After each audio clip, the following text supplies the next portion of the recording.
We put a lot on the table, and there's still a lot more to get on the table, and I certainly want to be mindful of those of you who may have not spoken already. Certainly feel free. But again, as we're going, if you catch my eye, just you just give me the look, and I'll just put you down, make sure we get on there to get everyone on there. So, but Ned, you and I were talking briefly. I wanted to lead off with you, so go right ahead. Thank you, Michael. Echoing the comments from other colleagues, I was moved, Phil, with your overview presentation and the substance that you took us through, both the history and the ecclesiology, if you will, that I found very, very, very, very helpful, and Michael's connection, throughout the conversation that we've just had. I loved where we were ending in terms of the focus on Christ and the challenge that remains before us. I think we all have developed an appreciation for,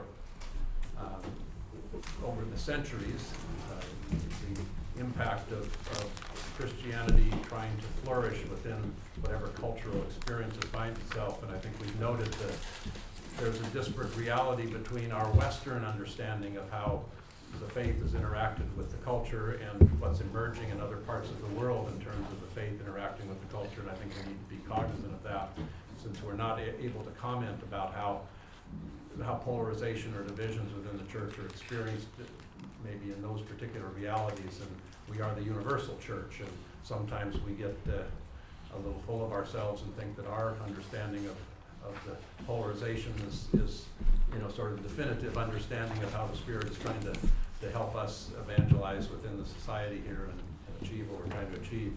But I think in the context of our particular Western and the American experience, I think we can acknowledge that it may be historically that we've never experienced a culture this powerful, this dramatic, a culture that can, both envelop and form the minds of every person within that culture, ourselves included. And maybe that's the same as it was back in the 2nd century or the 3rd century when Christianity merged with the empire, if you will, and became, part of a different understanding that we've evolved historically ever since. But I'm always impressed with the power of this culture. I mean, it is so dominant, and we've talked about the repercussions of that in terms of our own either lack of missio or lack of evangelization, or our lack of willingness or ability to preach Christ and Christ crucified in the midst of this culture. And so I think that brings us to this point. I was moved by the one holy Catholic and apostolic acknowledgement, and that led me to start thinking about, so what is our responsibility for addressing the polarization within the church? What is our responsibility? What is my responsibility as a disciple, and how do I exercise that, and how could I get encouragement and find others that would help me do that? What is the responsibility of academia, particularly Catholic-focused academia within this particular reality, religious communities, the clergy themselves, the educational community that Bob brought up. We've all have a responsibility for addressing the polarization that exists within the church, particularly in the Western reality that we experience right now. But what are we going to do about that? And how do we begin that particular process? For myself, it's been a deep reflection on trying to more fully understand and develop my relationship with Christ, to move from the constant struggle we experience between the mental construct and the contemplative construct, and how we have become sort of overly focused in the Western experience on the ego-centered reality and our ability to define all these things, which sometimes hinders our ability to connect with Christ personally and to connect with God and the experience to draw us into charity and love that we need to have. So I guess and then certainly the holy, and that takes us into, as Phil said, into Christ and the universal in terms of understanding our communio, both locally and globally, if you will, always beyond our construct, and the apostolic in terms of, are we going to do the missio? Are we going to use this moment to do what we're called to do, and how are we going to do that, understanding the culture that we live in right now, And I welcome the opportunity to hear other people's thoughts and reflections about how we're going to respond to this reality of polarization within our church. Yeah, you raised some really great points there. Thank you. And particularly this question of the power of the culture, kind of going back to what Paula was saying, that we are adapting these categories, which actually may be the reason why we're having such a difficult time dealing with it. And again, we got to keep mindful of the idea, so what do we do about this? So thanks for raising those issues. Father Michael. I too very much appreciated Paula's insistence that the only way out of this really is the person of our Lord himself. I've been reflecting a lot on, I've been involved, of course, in lay formation. And the means by which we are doing this is to place those being formed into small communities. I've been watching that develop, and it's been really quite wonderful. We believe, that really the church is the subject of the revelation, not the individual. Or rather, the individual is a member of the people of God, the church. But the church really is the subject of revelation. This is hugely important. Where I sort of reframed just a quick remark of Phil, that individualism, it seems to me, has been a long-term cultural project. And so, but what our folks have been afforded is an actual experience of the Holy Spirit addressing a small community. And I think this is an experience that Catholics don't have. The single greatest pastoral challenge, it seems to me, is that our prayers are not only mediocre but anonymous. And so we don't know each other. It's highly unusual for a pastor to even to know the actual competences or concerns of his parishioners.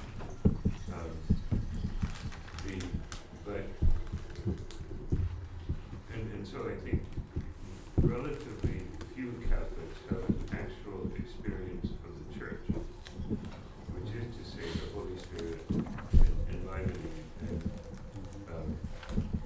manifesting the Son in and through the community.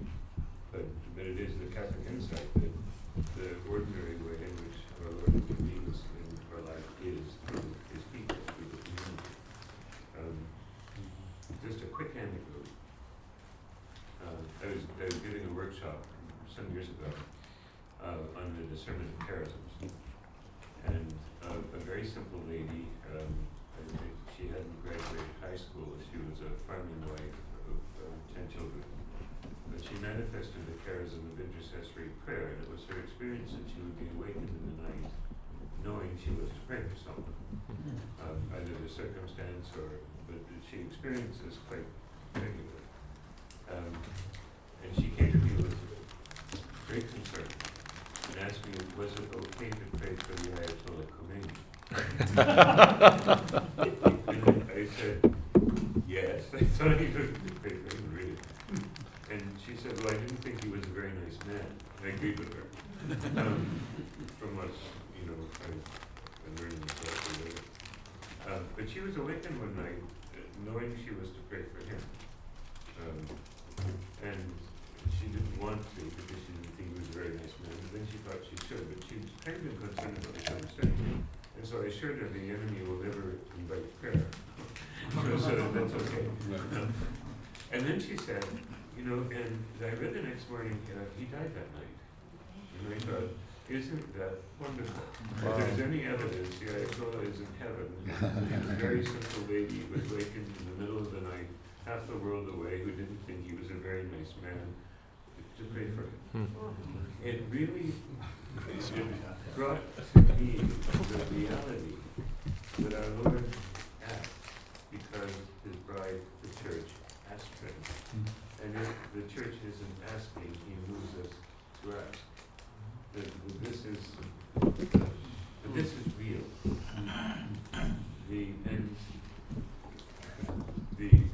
I think a deep part of the experience that we are missing is the reality of the movement of the Spirit among the people of God, because in a certain sense we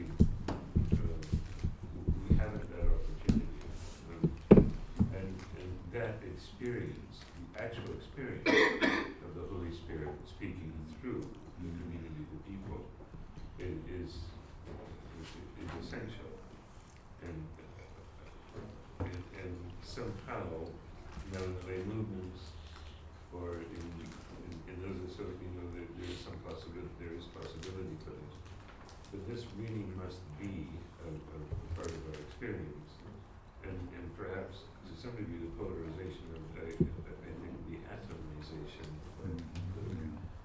is for want of this experience. Michael, just a quick comment on that. Where would you place, and I agree with and appreciate your sense of the Spirit speaking to and through the community of people there. How does that tie into the Eucharistic theology that forms that community, moves it? I've tried to present the gestures of our Lord, the manner of his self-offering, which is manifested in the Eucharist, and which I think the Spirit points to. And so so that there's a vivid, we are literally witness to the self-offering of our Lord in heaven, and given by his command the means of entering in.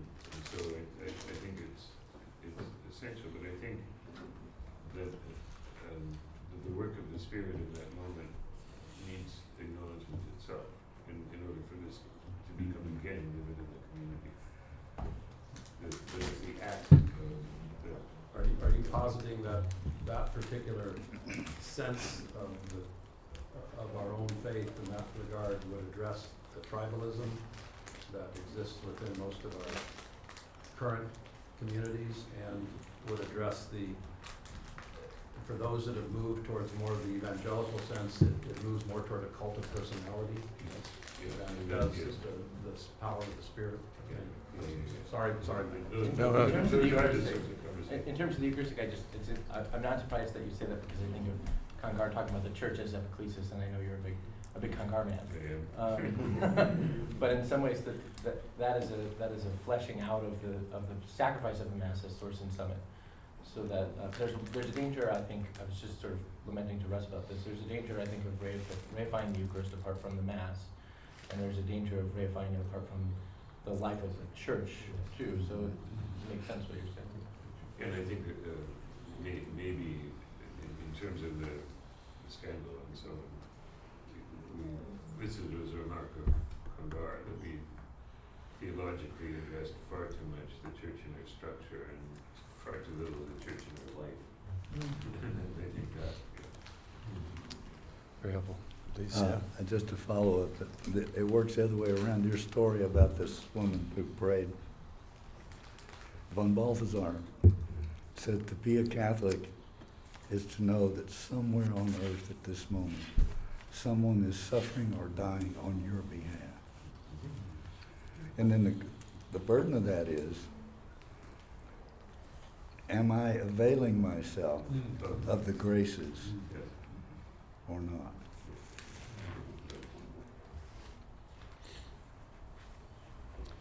I was struck by your comment about the movement of the Spirit.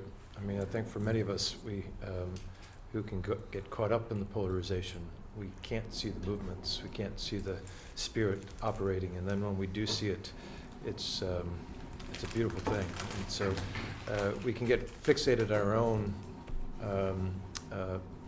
the issues of polarization in there, and we're losing sight that some other places, they're not being burdened by this, and they're moving in really interesting ways. So that's certainly where a lot of hope lies. Please. Just a small comment. I just wanted to observe that one of the things that links both of these last two comments, in my mind, all the way back to where Phil got us started, is the recognition of the givenness of reality. And how much that is a real challenge in the contemporary environment for us. I see it every day in my students, how contrary that is to what they've been given, what they've been taught and how they've been formed for all of the 18 to 22 to 25 years before they come to me. Everything tells them that reality is to be manipulated, reality is to be created, including our communities, including our relationships, including our relationship to the ultimate things, are things of our choice and of our making. And so maybe part of the answer that's being pointed to by your comments is really sort of radically returning to this sense of givenness, which also goes really to the heart of this, one of the questions about the nature of nature that you're talking about, and one of the portions of Laudato Si that we were talking about at breakfast that is never really talked about or cited by most people. So. No, it's a critical thought. Yes, please.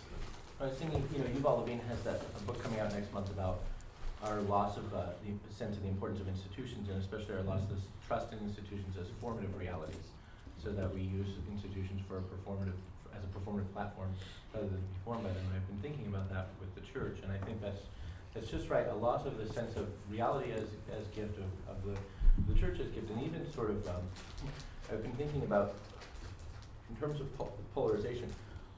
What does it mean? Newman has an essay, Men Not Angels, where he's reflecting on why did Jesus make this church so crummy at being a church, essentially, right? And what does it mean that the church is perennially crummy at doing this? And how can we? What are sort of the implications of that? And how are we to be formed by the fact that we're sort of always mediocre at best?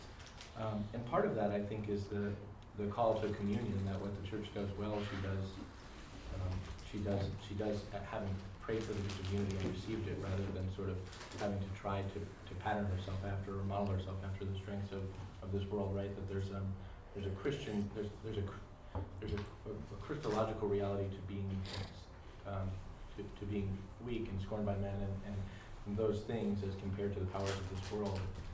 I think the polarization comes when we want the church to ape the strength of this world, or the models of this world, or the business practices of this world, instead of to mimic the victim of the Lord. You're making me feel really guilty right now. I don't know if any of that makes sense. No, I'm actually doing a lot of stuff on church management stuff. Which is fine. Which is, I know, but it's an interesting, it's a good reminder that we think these things are going to fix. Because she's not a business, right? And we think Exactly. the church is like, but she's not a business. Yeah. She's a victim. And yet there's been terrible abuses in terms of Sure. how the church kind of does its practices, and there's probably a few things it can learn. But Sure, your point is so well taken, so well taken. So I just, thank you. Tony. Yeah. As I listen to all the comments and the various different people, it strikes me that nobody yet has mentioned the document Pope Francis' Evangelii Gaudium, which is, the joy of the gospel, which really, I think, is a charter for how the church addresses the challenges of the modern world today. And it's extremely powerful. It hasn't really been well received. I think one reason is I think it's universally acknowledged that its English translation is not good. I think they tried to fix that with Laudato Si, but Evangelii Gaudium just doesn't read very well in English. But I think some of the ideas in there are really powerful about, because, the one that always struck me is, reality is more important than ideas. Sometimes we get trapped in ideologies. We take our secular ideologies and try to superimpose them on the church. Whereas what Pope Francis is calling us to do is to meet people and accompany them where they are, go to them, be like, have the smell of the sheep. And that is the way, and if you do that in a joyful way, that is the way you will manifest Christ in the world today. It's a really simplified way of saying it. It's a huge text, but I'm just wondering if there is from that treasure of wisdom in that document, does that, you know, I think it's, a lot of it is misunderstood, I think, because it's badly translated and most people haven't read it, and the bits they have read are just about what he says about the global economy, which is actually, even though I agree with it, is actually a very small part of the document. So, yeah, I'll just leave that there. Yeah, good. That's a good point. Thank you. Tony? Just real quickly, I'm bad at remembering names, Tony. He also put out something on holiness. Do you remember what I'm Yes. talking about? Yeah, it's Yes, I do. I That forget. was super, that was I read that document because some polarized person referred to it and they picked something to get out of context and I went and read it. This is actually a great document. What are you talking about? Is that Gaudete exultate? Yes, that's what Yes, it is, that's yeah. a fantastic text, yeah. Because Yeah. again, it's just, we can't do all these good things. I can't be Yeah. Yeah. present Christ to other people unless I have turned back to Christ myself. Is what I'm Yeah. saying. Yeah. Yes. I guess I still reflect back for myself and when I was looking at the topic we're gonna do and appreciating where Phil took us at the beginning and that historical overview and everything, I was trying to think myself. So how serious, really, is polarization of the church in the face of everything else that we're supposed to be doing to be faithful disciples of the Lord? You know, is it really our construct and our problem? Or is it really that fundamentally disabling of the church to accomplish its mission? Again, as I said in the earlier comments, is this our construct because this is how we in our own personal conceit see our own importance within this dilemma? Or does this resonate in the rest of the world reality? You know, and are we just this little aberration over here that's going to be eventually in the wisdom of the Spirit absorbed as we move on? And we should spend most of our time figuring out how do we evangelize more effectively within our own culture than worrying about whether or not, you know, we're polarized against each other. I don't know. I mean, that's, It's a very good question because it was one of Michael's first question. Who under polarization? And I just made a little scheme myself. The mediocre. There's lots of stuff going on with the mediocre, and I know exactly because it's all of our parishes. But I'm not sure that they're polarized, but they may be very disappointed, and there may be other things going on. The second category, Dan mentioned some of that too, yeah. the activists. And here I would count both political and ecclesial activists. Definitely have more sharpened ideas about what ought to take place as members of church policy and so forth. Then I have the intellectuals, and it's hard to brand them because I don't think there's many exist anymore compared to the old days. But let's broaden the category to say people who spend a lot of time exchanging opinions about these things, which is a broader group. It may actually absorb the former. And then my last category, and by the way, it's not a complete list, because in our country, and maybe in France, the first polarization post-1965 that all of us are aware of was the liturgical one. I mean, it's still there. It's still there. Maybe it doesn't bite as much as it did 30, 35 years ago. But I was going through it and I was thinking to myself, does any good data, social science data, exist on this stuff? Because it's one thing to measure, well, people are not even going through the sacraments of initiation anymore. That was the big story out of Michigan last year. Right, yep. In which the Catholicism in Michigan has declined according to measurable categories by more than 50%. And the new data is showing they're not dropping away, they're not even there yet. Okay. But see, to They want to measure, repeat that. yeah, to measure that is not to measure exactly what the role of polarization is, because there can be all sorts of reasons, lack of education, just people don't believe, or whatever it might be. But I'm not sure there's a social science data point on the statement of polarization. I'm pretty sure it exists among the activists and the intellectuals. But that's just anecdotal. I mean, I don't know what the reality is, and much less comparing this to other countries. Yes, and I would add to that, in the clerical culture, there exists. Oh, I didn't list There- them. there exists a They're not polarization activists within or the clerical intellectuals. Which recently doing a lot of trainings, I found even goes down to now deacons. You know, Yes. deacons and their wives. Really, so they become these little mini priests now that have the same little games going on. Anyway, okay. Ned, would it be true, I mean, I was just thinking about your question as well, but it seems to me you were probably on the front lines of a lot of this polarization as the head of the conference here. I mean, maybe the question, I don't know what the exact question is, but it seemed to me that you might have experienced that more than probably most of us around this table, or did you? And do you have a sense about when you did, what did you see was the fault line? How would you describe it? I don't want to give Dan's talk because my work ended up being the intersection with the church in the very polarized culture within which we live. I would say I was privileged to not experience that much polarization within the church community that I worked for in both Washington State and California. I saw the beginnings of some of that emerge as was mentioned here in terms of some of the clericalism now has emerged into that polarization. Some of the intellectual basis for positions that we take and engage now experience that polarization, which sometimes tends to paralyze us. And the activist that Russ referred to was definitely always a part of that, both certainly within the church, the activists from both sides around a variety of issues. I wouldn't say just international issues or just environmental issues or life issues, but around lots of issues there were activists who all had their vision of what would happen right now.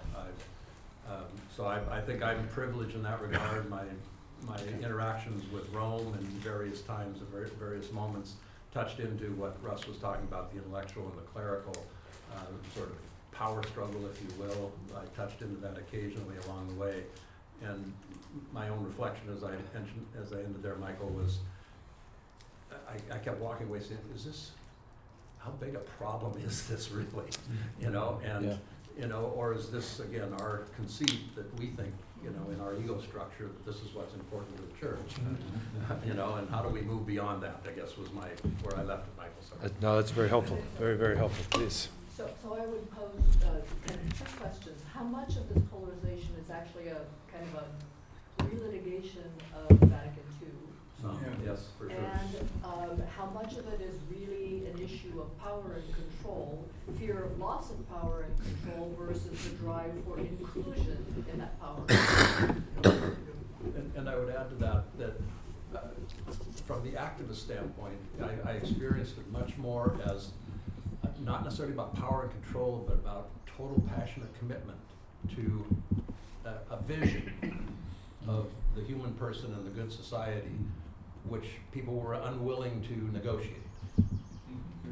Because it was who they were, and I would say in terms of dealing with people on both ends of the spectrum, more important to them than their relationship with Christ. Yeah. That's how I experienced it. Obviously, As I find them. Very good, yes, Dan. How much of this has as one of its roots the lack of empathy? Whether there's even a consideration by many in our culture, but in our church, about the sense of empathy that you can stand in the shoes of another and sense when you're disagreeing with them, still have a connection with them, and how much of that is resisted today as if empathy is a sign of weakness as opposed to being more fully human. Because I've been involved in some real tough political debates, and yet with respect on both sides, and part of it is I think you can empathize with them, you can project as to why they may feel that way, as wrong as they may be, but you can project that. But if you, as oftentimes today, you see your opponent as not just your opponent, but they're evil. I mean, they're not wrong, they're evilly wrong. And that's so much, I think, today within the church, but also in society. And how do you bridge that gap? And is that lack of empathy something that is as a result of the way we bring ourselves up? And you were talking to us about people not falling off from the church. They never started in the first place. I'm privileged to see my grandchildren. I've got 3 of them who are the product of a biracial marriage of my daughter, whose husband was raised Muslim, but they agreed to be married in the church. We did that privately, and then they had a public ceremony. And he agreed to have the children baptized and going to Catholic school. And I've seen the great impact of that education. I mean, the little 5-year-old, he's in the car with me, and I hear him talking, and I ask him what he's doing. He's reciting the Hail Mary and the Our Father. He just kind of enjoys that. And but it's tough at times because my wife said something about we never do such and such. And he said, Nana, this is a 5-year-old, Nana, we don't talk in absolutes. I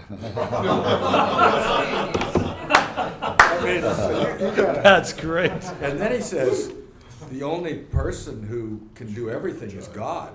And we hear that all the time. But it's wonderful to see this in everything they have in this school, whether it's the simple arithmetic or it's reading. It's in the context of the saints, it's in the context of Christ, it's the context of God. And this is the way I sort of remember it. And this is happening now. And I see the impact on these kids. They're not fighting it, they love it. They really enjoy it. Dan, I'm sorry, I didn't quite catch it. What the philosophy of the education, what was the nature of the education that they were receiving? CCD. Catholic. No, it's called Catholic education. Yeah, so there's nothing, the reason why, when you were speaking, I was thinking of catechesis of the Good Shepherd, which is a really interesting way that younger people are now being formed in a very different kind of way, which gets at this question of wonder. Yeah. It gets at it's getting away from a form of religious education that is not being transferable. And so I wasn't quite sure if the No, the only thing I've catechesis. heard about is the math program they have now is the Singapore math program. I'm not sure exactly what that is. Well, it's also kind of classical as well. And It's wonderful to Singapore see though, uses- these little minds, because I got Yeah. a 3-year-old, a 5-year-old, and a 7-year-old, and they're just following one after the other, and they have a love for reading, but these books that they're getting at the Catholic school are all the saints, the Christ. Yep. It's wonderful to see this. There has been. There is hope. I'm going to go with John and then Michael here. Thank you, Dan. There's the church and the culture share a lot of things in common. We've talked to them. One of them is the elevation of the government as the thing. The disproportionate, unhealthy,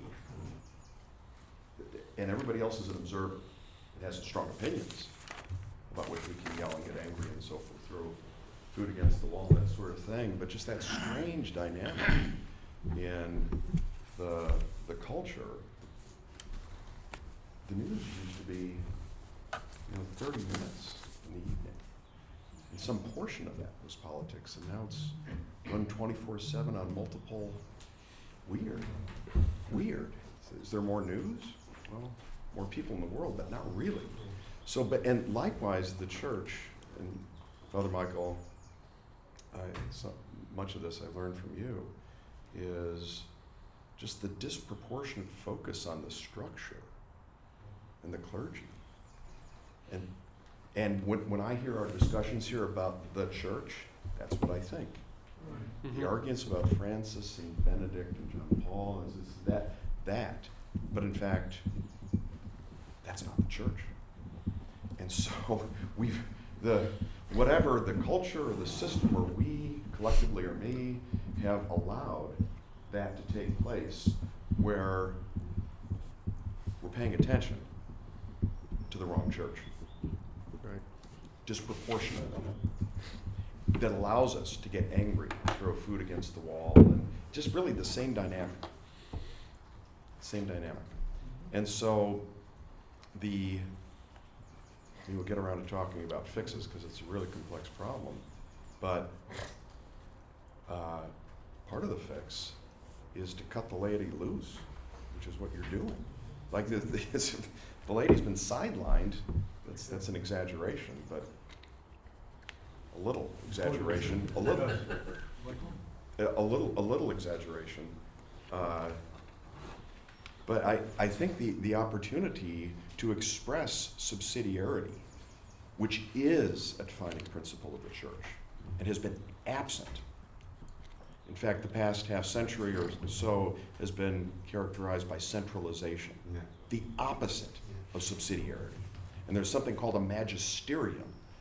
You know, it's like, and that's magical. That's where everything is, but it isn't. So the advantages of expressing, unleashing the laity, the church, the real church, is speed, experimentation, expression of the spirit in community, and most importantly, subsidiarity, and doing an end around the nonsense. Doing an end around it, avoiding it. So one thing is within the structure of the church, well, let's fix that. Everybody agrees that Francis is or isn't. Well, that's waiting for Godot. In my lifetime, that's not going to happen. So I'm not going to waste my time on that. Others, it's become a debating society. And so people that want to do that, great. I genuinely wish them well. Fix that. It's a daunting task, but in my own community, I can join together with a small group of people and do something tomorrow morning with no need for permission. And somebody can say, well, that's what we're doing is schismatic or heretical or whatever, but they won't because it's so small. And so I think your insight, Father Michael, to bring the church back to the people, which is what it's meant to be, has to be a central part of the path forward. Well, you got several people who want to respond to that. Michael, you okay? You got two people, or do you want to respond to it as well? I'd like, if I could, just to go briefly back to Dan's point, because I think he hit something on the head about empathy, and one of the conditions for empathy is recognizing the humanity of the other person, because you can't, if you don't recognize the humanity, there's no reason to have any empathy, and to do that. One of the things I think is really critical for the step forward is what we're doing right now, which is mostly listening. And listening has become a lost art, and it should be both a philosophy and a habit that you have to start out with children right from the very beginning so that they understand that there's something that can be learned. I think our society with the technology that has become so intrusive in the 24-hour news cycle and all this, we need to come up with a formula for a discipline for people to turn off things. Whatever screen is in front of you, to turn it off. We use all that technology right now, but our brains and our way of reading and thinking were formed before those screens came into existence. The generation now that's being formed has no experience other than those screens. And I think there's some dramatic physical changes that are going on in terms of attention span and ability to analyze and ability to listen that might be a quite serious change now. I've seen that in my students. Yeah, good. I have another new word, by the way. It's my second new word. Techno-Sabbatarian. Sabbath? Techno-Sabbatarian. Oh, yes. Get it?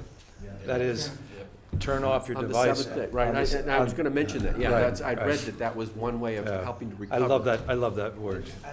Just Yep. very quickly to Yep. add to what Michael said, because I know this neuroscientist at Stanford called Marianne Wolf who studies this, and she has argued that with digital technology, it inhibits the ability not only to have focus, but critical reasoning and empathy. Yeah. And Yeah. she argues that empathy is down 40%, no idea how she measured this, over the last decade because of this, it actually changes the neural pathways of the brain. Right. Yeah. Very good. We got 3 people now. Go right ahead. Well, an anecdote, an opinion, right, from what John was raising. I've lived through 7 popes or something, and I've spent a lot of time in Rome, a lot of time in the United States. The centralization of the message and journalism is way beyond when I was a child. So the anecdote goes like this, and then I'll offer my opinion. So several years ago, I'm in Rome, and I'm out dining Piazza del Rotondo, perhaps, and a friend of mine walks by. It's 10:30 at night. He says, "Come along with me. I'm going to introduce you to someone you'd like to meet." And it turned out to be the child of one of the oldest Roman families. I actually think Pamphilii family that produced through the Renaissance multiple popes, and she had this beautiful palazzo over by the Piazza Navona, overlooking the Tiber. You just sit there and look at the Vatican and Castle Sant'Angelo. And so we were introduced. She's 25 perhaps, and she had just returned from Canada doing her undergraduate work. And I said, "Well, what did you study?" She said, "Journalism." And I asked what turned out to be a stupid question. I said, "Someone like you who comes from one of the top Roman families, you have instant access to the home office across the river here, and over there to the layer cake command central for the Italian government. What could you do with journalism?" And she looked at me and said, "That's a foolish question." And I knew the moment she said that I had asked a foolish question. What else would you do? And the layers of journalism that it's an unintended consequence of the Holy See.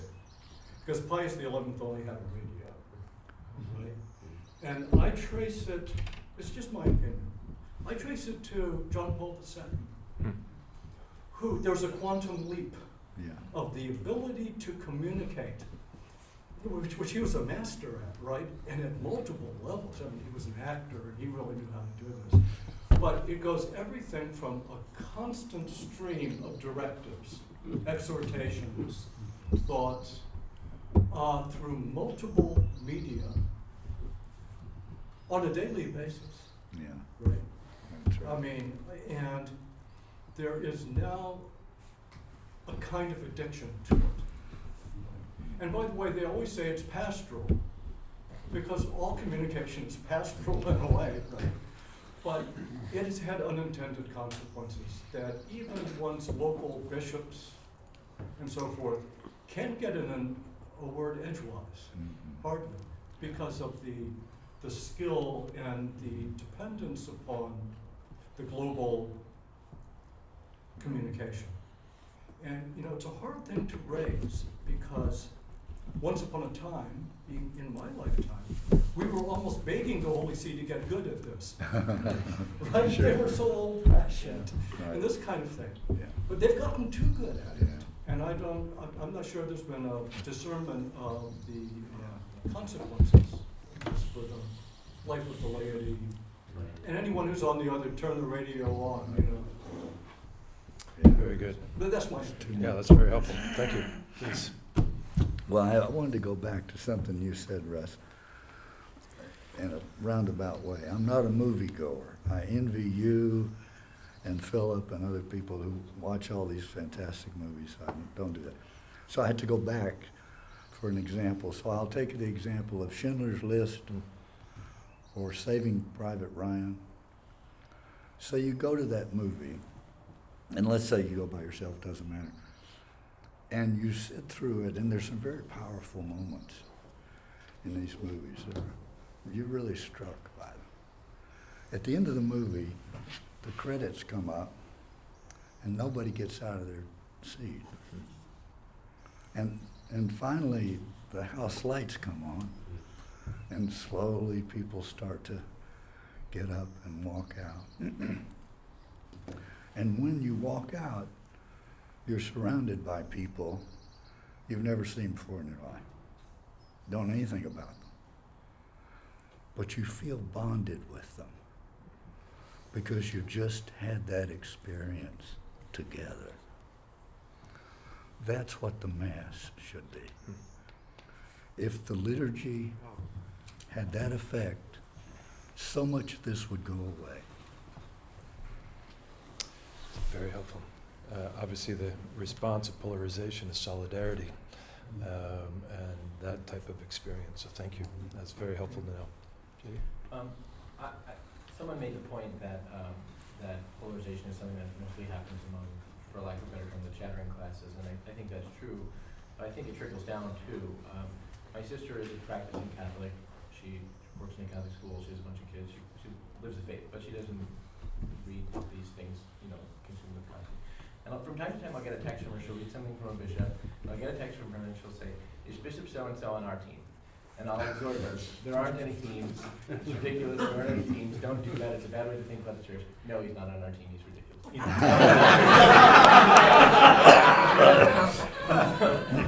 One must do what one can. But the problem is, I think there needs to be a third category added to the categories that you offered at the beginning, and it's because of something that Agnieszka said, which is that a lot of this is about relitigating the council in some ways, and probably about relitigating what the interpretive keys to the council are, sort of what the hermeneutic of the council is. But there's room for legitimate disagreement there. There's orthodoxy. Orthodoxy is a fence around a very large playing field with room for sort of creative disagreement and speculative thought and new lines of inquiry and question, and all of that. There's going to be disagreement and reasonable disagreement among people who accept the tenets of the magisterium's teaching, and that's okay. That's actually how doctrine develops. That's how theology works. That's how the Christian imagination works. But I think we've reduced all of those disagreements, the ones inside the fence, to disagreements about orthodoxy or heterodoxy or truth and heresy. And so there needs to be, I think, a re-education that says, the theological mind has a great space to play, so to speak, in which none of the things might be orthodoxy, and so there's a better understanding of that. Yeah. Any way you think that could happen? No. I mean, it does seem to me to be one of the kind of significant questions Right. As we kind of go forward to at least mitigate. I mean, so one of the questions we need to be thinking about is what can mitigate some of this polarization? At least the very least expressions of unity and solidarity among people who are in disagreement within the bounds of orthodoxy, I think is important, which is what the university is. Yeah, and then of course that raises the question: what's the bound? What's the wall? What's the bank? Without falling into a kind of liberal Christianity where you kind of open everything up, and then of course you find out you have nothing left after about 20 years or 30 years. Because it does seem to me that that's maybe that there's extremes here, right? There's one extreme of falling into a liberal Christianity, which is not done very well. I mean, it's basically self-destructed because it actually took down the bound, took down the walls, took down the banks, and it allowed everything, both on the moral level as well as on the doctrinal level. And I think none of us are interested in moving in that direction. But there is a kind of constraint here that is actually, as you say, I mean, Newman's kind of notion of a healthy development of doctrine that needs the elbow room, as he would put it, to kind of move forward. So, as you all know, every road has two ditches here, and the question is, often the ditch we're afraid of falling into, we're usually veering in the other side. So, again, how do you think through that question? What's the criteria that we would have? Yes, please. You mentioned Newman. Newman said that he tried the Via Media, the classic Anglican Via Media, and he realized with a shock that it's the work of the devil, and he brushed his hands. Don't go. In other words, that seems to some like an off-ramp. But we should, if there's a fight, we should fight fair and cite the church fathers or whatever, and try to form something out of that, but not to split the difference. Because even Newman said, it's the difference between childhood and adulthood. And the via media was a childish thing. And in a way, it's like you split the difference, and you end up taking little baby steps that back you further and further into the corner and leave your heirs with far less of a grounding to resist the rest of it. So I think sometimes to have a fair fight that's charitable and frank and that appeals to sources, because we always have to appeal to sources. But it's a question of, can we do it with all the passion that people feel and still have charity towards each other? Very helpful, thank you. I say that, doesn't mean I always do that. Exactly, that's true for all of us, no doubt. So Gabe, and then Just a note to the comment about the council. I think the whole idea of relitigating the council, I think that this is really a factor in aspects of the polarization. And one of the things I think that we need to remember, Phil's long historical trajectory, is that councils frequently do not solve problems, but create them. I mean, we're dealing with, I remember being in Egypt when documents were signed with various Oriental Orthodox churches in Rome, helping to at least bring some kind of clarity to the Council of Chalcedon. 1700 years, we're still chewing over Chalcedon. So, and I think the other thing to remember, I think too, is that councils, while they attempt to come to terms with theological and ecclesiological problems, also inevitably open themselves to the culture. And to always, and in some cases, not to non-problematic aspects of the culture. I mean, the Council of Chalcedon opened itself to the rivalry between Antioch and Alexandria.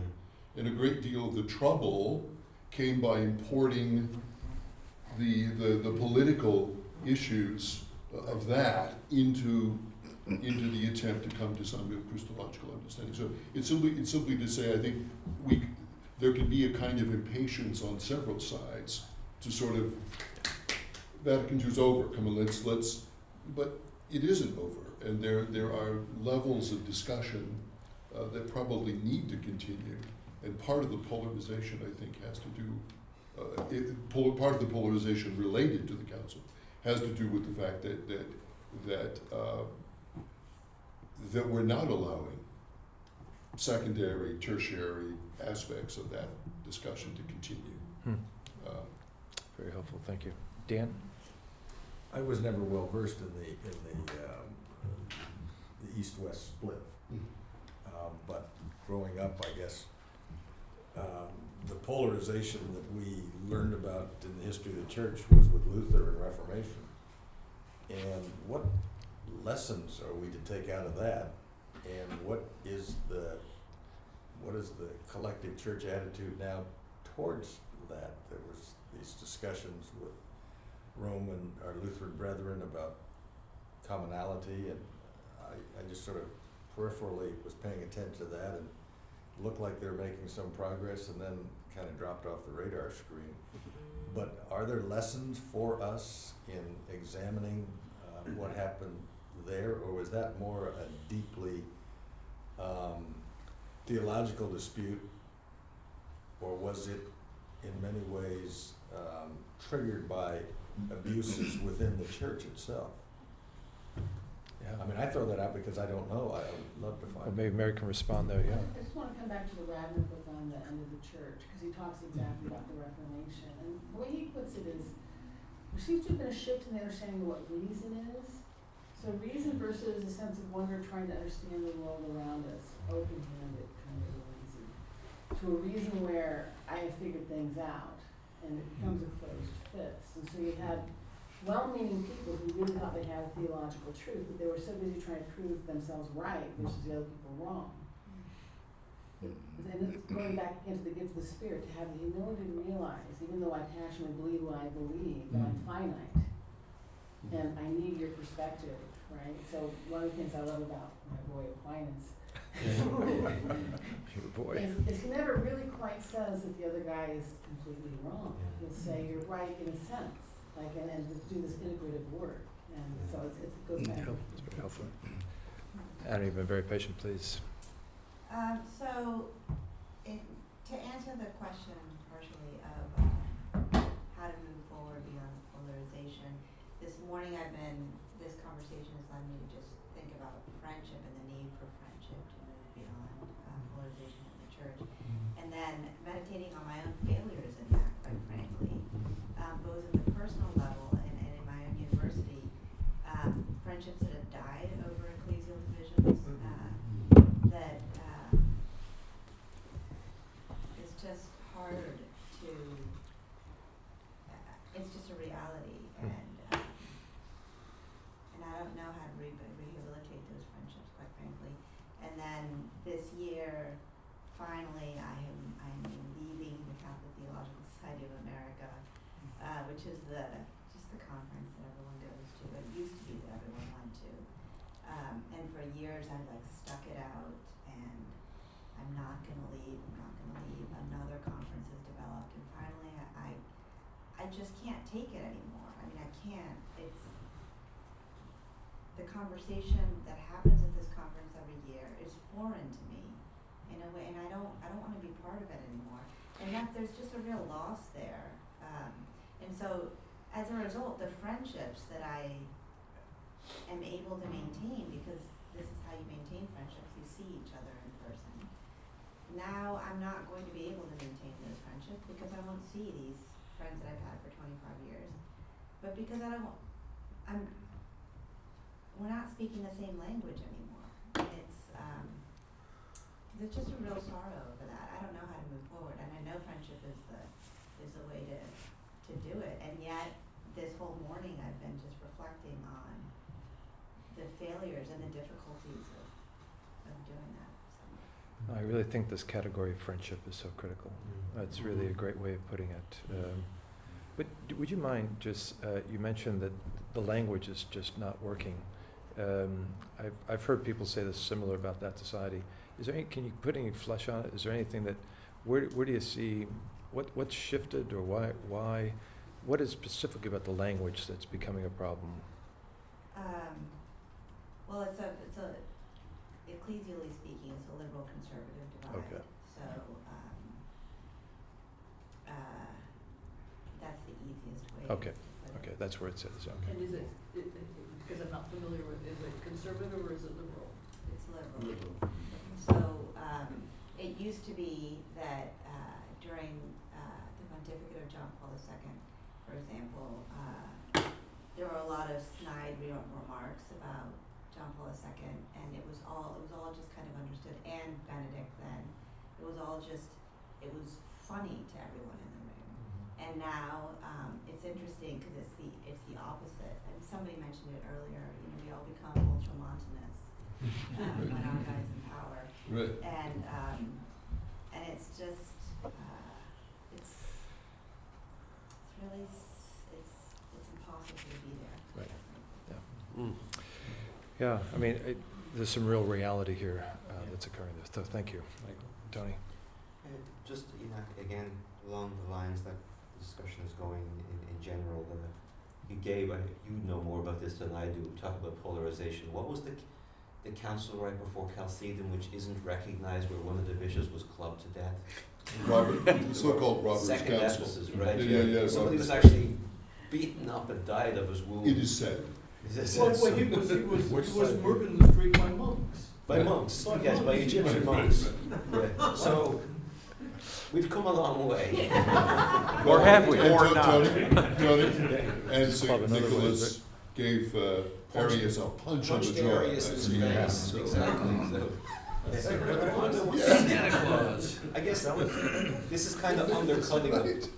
this is undercutting the point I wanted to make actually, is that I think we are, and I think it's these social media is elevating a lot of extreme voices that I think we all would agree in the room are extreme voices. And I'll just, I'll name a couple because I don't think there's anybody in this room that would support these people, like Church Militant or Taylor Marshall, who's claiming that there's a Masonic infiltration of the church that goes back to Pius IX. Yeah, try and figure that out. But in the past, these would have been just marginal quacks that nobody paid attention to. But because of social media, people read them and they get disseminated, that they get invited to conferences, and stuff that used to be crazy is now slightly less crazy. And that really worries me. And I wonder how much that is affecting the polarization that's going on. Very helpful. We're coming, we're going to have to move to lunch here, but I'm wondering if I can just shift the conversation a little bit, because I've been asked also to summarize this conversation tomorrow. And I have no idea how I'm going to do that. And I'm not quite sure if I'm getting too fixated here, but I guess, let me ask you this question. What would you see as the key polarizing issues in the church today? What would you say, in light of this whole conversation, if we had to there's a whole bunch of them out there, could you come to what you might see as the key polarizing ones? And then the question is, what can you do about them? So, I'm a convert into the church. Part of being a convert is seeing how radically different church thinking is from the ways of the world. And when I experience issues similar to Anna's, the difference in language seems to be largely around how are you receiving your modernity, right? And I don't want to say that there's a right answer. Like, I don't think the church should stand over against the world, because that's not right. But the church does have to be salty. And it seems to me the polarization is about how salty we should be. Like, not really very salty at all, or really, really salty. And I think that speaks somehow to these different languages. That's good. That's really good. I like that a lot. But I do think you're right. I think that there's something really fundamental question is, how do we respond to modernity? But before you respond, understand modernity. Yes. And also understand that the world has always fallen and it's always created by God and is good. Yeah. So the people who want to turn to the world are right, and the people who want to remain salty are also right. Right? Yeah, I would say the polarization cuts across a number of different realities. If you viewed the extremes would be, that our tradition leads us to believe that God reveals himself in the moments that we have in this culture and this experience, and that should be enough for us, and that we should understand Christ in that reality. To the other extreme, where we need to keep the remnant pure from everything that goes on here, and then the saltiness is along the way in between there. And I think I think those manifest themselves, whether it's, as Russ pointed out, whether that's the intellectuals, whether that's the clerics, whether that's the activists. It's that view, as we talked about, how do we react to the culture within which the experience of Christ unfolding, evolves, and how we choose to do that, and the vehicles that are exacerbating that we've talked about in terms of the society, the media, and everything else surrounding it. I think the question is still what Anna was saying, what's our role? And I'm not disagreeing with you. Do we withdraw? Do we stay engaged? Are we at a moment when the Spirit is inviting us to engage and to be able to say, what are we doing? How does this serve one holy, Catholic, and apostolic? Can we talk about those? Can we move forward? Or is this just about, I want my language and you want your language? Or is it just about, I want to feel good and self-referential? Or I want to feel important? And those are the messages of subsuming our will to Christ. And can we engage that conversation? And I think, as you said, Anna, personally, that's been my reflection this morning. So what do I got to do? Because I'm guilty. I'm guilty in my job and my profession and what I did, and I'm guilty, I put people in that box, I'm talking to you every day, and, that kind of thing, and, but is that being faithful, and how do I do that? And then, I'm challenged by what you brought up, so if I'm in the theological circles, as I referenced earlier, if you're in academia, if you're in social activism, if you're in, how do we respond there, or do we just say, nah, it just is, and I think that's the call of the moment, because the polarization is in the church. We're gonna talk about the society later, but the polarization in the church is how do we deal with the church? How do we deal with the church, which are our colleagues, as Michael spoke, it's the Spirit speaking through the church. How do we do that? How do we engage the church? And that's not how do we evangelize in the culture. Maybe we engage the church by requiring them to evangelize or inviting them to evangelize, but we got to engage the church. And some of us are lost in, that means we have to convert the bishops, or we have to convert the theologians, or we have to do this. And anyway, that way. I just want to real quick remind everyone about tomorrow. The segment that you're going to be summarizing is going to be relating this topic to evangelization. At least that's what we agreed we were going to do. So, Well, we've done that. That's good. That's because good. the whole Yeah. conversation tomorrow is about evangelization. You're going to talk about the challenges that we've raised here, Right. that polarization brings to evangelization. Super. So let me get a couple more. So Gabe, and then Yeah, Michael. in terms of like listing some of the areas of polarization, the United Methodist Church recently, just a couple of months ago, split over the issue of ordaining gay bishops and clergy. Today, I think for us, one of the church dividing issues, we're not dividing over Christology. Churches are dividing over anthropology, over theological anthropology. What is the human person? Exactly. And partly because that's such an obviously central question, it's difficult to avoid polarization on that issue. But it does seem to me like that's one of the big ones. What is the human person? The view of a given, as we've been talking about today, of a given nature that God gives us virtue versus a kind of infinitely flexible, socially constructed, biologically engineered human person. I mean, those two positions are finally not reconcilable. Yeah, that's a great example of much of what we've been talking about. Yeah. Thank you. Thank you very much, Gabe. So Michael. Just fine. I think that's exactly straight on what one of the key issues that we have that's polarizing. With that, the fundamental issue of what is the final cause of the church? I don't think there's an agreement anymore about what the purpose of the church is. That's great. Thank you. So Nisa and then Judy. Another kind of construct might be the hierarchical organization of the church versus individual agency versus community, and how do they actually interrelate in terms of how we communicate and how we do the work of the church. Very good. Thank you. JD? Oh, I'm sorry. Did you? I was going to just say to that one, Mike, the other elephant in the room is what's the position of women in relation to all of this? Yeah. Right? I was in one of the daily masses. It was quite amusing because the priest sort of said, "Brother, no, there's no brother here, sisters." That's good. Thank you. Thank you. Very good.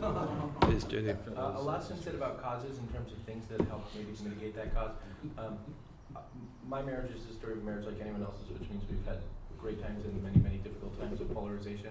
And one very practical thing that has forced us to restore unity is the fact that on a pragmatic level, we've thrown our lives together for a common mission, right? I mean, we have one bank account and we have this job called raising kids. I don't know, like Ananias and Sapphira had held back their money and they died for it. I don't know when Christians stopped throwing in their lots together for the purpose of a common mission on a pragmatic level, but it seems to me that more cohesive, serious, practical commitments and obligations to one another is sometimes sort of forces a unity beyond disagreement or witnesses to the pettiness of unity. Maybe we should start pooling our money again, or something that draws us into a greater sense of solidarity, which was the model of the early church and which is totally lost for us. I'm glad you raised that, because it would be nice to us to say a few more things about what do we do, and I think we've gotten some of those on the table, but there might be some more, so, John. Yeah, so all the comments on the issues that are leading to the subject of the polarization, I agree with. There's another issue out there that exposes another cause, which is the sex abuse scandal. Who's responsible for it? And the answer is a question of not who did right and wrong, didn't discover, didn't communicate, didn't expose, but rather if you're liberal or conservative, then you blame the other side. And so there's this prism where and increasingly the issues that are the subject of the polarizing debate in the debating society is a function of what jersey you wear. And that again shares commonality with the culture in politics. And so if I say something, then my opponent disagrees with it. And it doesn't really matter the content. So it's a little bit more like the Hatfields and the McCoys. I mean, there was an event that sparked that, and then it just kept going after a while because it kept going. And a Hatfield would shoot at a McCoy and so forth. And increasingly, it doesn't really matter what the issue is. It matters who voices an opinion. Very good, thank you. Anna? So in terms of where to move forward, I think another thing to put on the table, which Father Michael introduced already, but it's just hope. And I remember in the 90s, we were talking about crisis of the priesthood a lot, and a priest said, we have to stop talking about crisis of the priesthood to start talking about the changing face of the priesthood. We're just not recognizing the Holy Spirit is working in these different ways, and we don't realize, we're not able to recognize it. And so the hope in the work of the Holy Spirit is inevitably has to be part of the way forward. That's, Gates of hell will not prevail.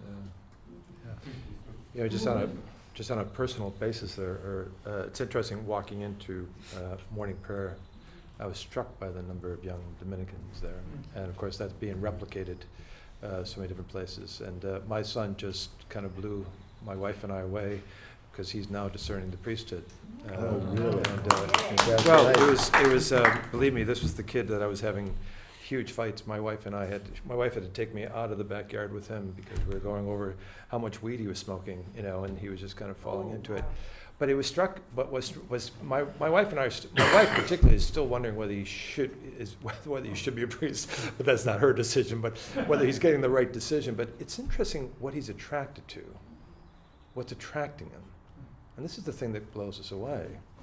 He says this is exactly the time we need to be. This is exactly the time where the church needs priests. And he's actually attracted to kind of the new communities and fraternities that are occurring. He does not want to become a diocesan priest, just sitting in his rectory doing that.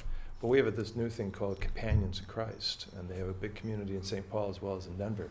It's a community of diocesan priests. And it seems to me that that's another interesting thing. We often fail to understand what's attracting young people into these areas. And if we can't provide the community, if we can't provide the fraternity, and for him it really is a sense of fraternity. And what was interesting, by the way, for him, it finally dawned on us. This kid's been looking for fraternity since he was 2 years of age. He's just looking in all the wrong places. And fraternity is not the only reason why you become a priest, but it can be the thing that starts you into that discernment process. So, I mean, just listening to what you say about that is something personally let me deal with. So That's interesting.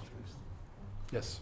So, building on that, but also I think Emma's two interventions late in this conversation have been really constructive in pointing to other things beyond the categories that we've been talking about that might move us in a different direction. And another one of those categories to add to the list of friendship and hope that is a more general way, I think, of articulating your experience with your son is that of beauty, which we haven't talked about, but the attractiveness, and not just beauty in the sense in which it's reduced to something visual in life, but the beauty of life, the attractiveness of a particular model of life. Exactly. I think can often, I mean, I look at the young people around us, but in my family, my older children in particular, but also the students around us, how much that can so often break down the categories in which they've been inculcated on them, encrusted on them, of thinking about how they're supposed to react to a particular social or moral issue. But the compelling nature of an attractive life, Exactly. that moves them always Yeah. Exactly. dissolves those categories. That's exactly. I want that, exactly, I want that. Because what, Yeah. the one thing that they all are, because the one thing they all are, is bundles of infinite desires, right? Yeah, right. And so they find something that responds to something that they desire so Right. deeply, and they say, okay, I don't really care whether it's left or right, or politically correct or incorrect, or this or that category or this pope, that's something I want. Yeah. That's beautiful. Yeah. That's wonderful. That's Thank you. great. That's a great way of putting it. Bob? Well, a very interesting point. We've had maybe 4 seminarians, one of them is now ordained a priest, but when they came back from school during the summer, the one thing they wanted to do was to live in community and not be spread around No. with diets. Very strong. Exactly. Yeah, And the one big problem with it is that most bishops don't get that, I know. because that's the way their own formation of their own program. I mean, this has been a major problem with some of these communities. We just, in the Twin Cities, what's Newman's? Oratory, thank you. The new oratories, and the bishop beforehand wouldn't allow it. And then these other communities that occur, one of the big things is they want to live in community. Yeah. And the people who make the assignments, they don't care. It's all functional. And it's one of the big challenges for these communities to really begin to succeed within these structures, because those who are running the structures don't get it. So anyhow, Yeah. any further? Yes. Most Yeah. important thing to understand is that the 49ers are more Catholic than the Chiefs. Is that a prediction? You want to take a vote? Hey, Ned, are they liberal or conservative? That's right. They got people two say Notre they're Dame guys not playing. They're all one of the Lord. They are kind of Well, Catholic, so they're gonna. I think that's the note on which but I would say, I don't know about you, but I thought it's been just a wonderful conversation, and much of it had to do with Phil getting us off on the right foot and putting that forth. So logistics. Let me add, Michael, you did a wonderful job.